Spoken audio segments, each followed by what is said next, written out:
Finding Dory is finally the sequel to Finding Nemo 13 years later, and after it being out for like a month and a half in America, it finally came out in the UK today, so let's talk about it. I saw so many links on Facebook to where people recorded it in the cinema and the quality looked like it was filmed through a potato or something, but I was insistent. I was like, no, I have waited 13 years for this film, there's no other way I'm seeing it unless it's on the big screen. So I saw it today, so like I said, let's talk about it. Now, Finding Dory, is it as good as Finding Nemo? Of course not. It was always going to be a near impossible task for this film to be as good as Finding Nemo, but is the film good? Yes, it is really good actually. Let's get the obvious positive out the way first. The animation is incredible. It's absolutely amazing. The underwater effects and all the different things and landscapes underneath the water look absolutely amazing. Really well realised animation in Finding Dory. Once again, the voice work in this film is more or less flawless. Ellen DeGeneres' Dory was so entertaining and so funny. Albert Brooks was really sarcastic and really likeable as Marlin.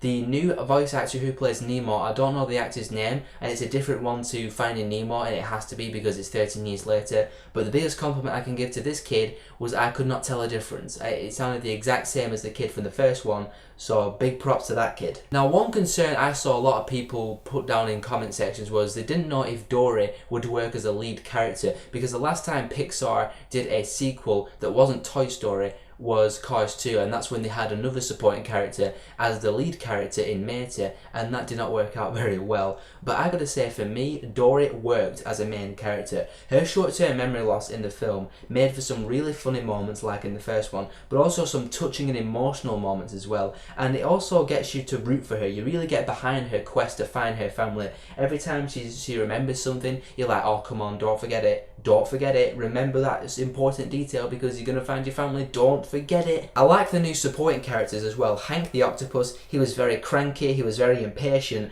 but he was awesome. His bickering with Dory added a lot of comedy to the film as well. He was really entertaining to watch him just go around being all grumpy and mopey. And Destiny, the short-sighted whale, was also really funny in the scenes she was in as well. One thing I love about this film as well is the setting, where it takes place mainly in this aquarium place off the coast of California. I just like seeing the characters jumping around all the different exhibits, and to me it added a lot of exciting scenes in the film, and I mean exciting in that short scale, that small scale kind of way, where it's the fishes and they're going along into the different exhibits, and it just added a lot of excitement into the film for me. And these exciting scenes added a really great adventurous feeling into the film overall, which is what I was looking for based off the trailer. I don't really have any major problems with Finding Dory. The only thing that I really want to address is that it's not really as emotional as Finding Nemo, or even as some of the other Pixar films like Up or the end of Toy Story 3, but the emotion that it does have, it hits well, and I genuinely felt for Dory's character in this movie. I really wanted her to find her family and to just, you know, bring closure to her whole life of being all by herself and forgetting every detail in her life. Simply put guys, I really liked Finding Dory. It's a short review, it's been out for a while in America, so I don't really know how relevant this film is anymore, so I might as well give you just quick thoughts of what I thought about Finding Dory.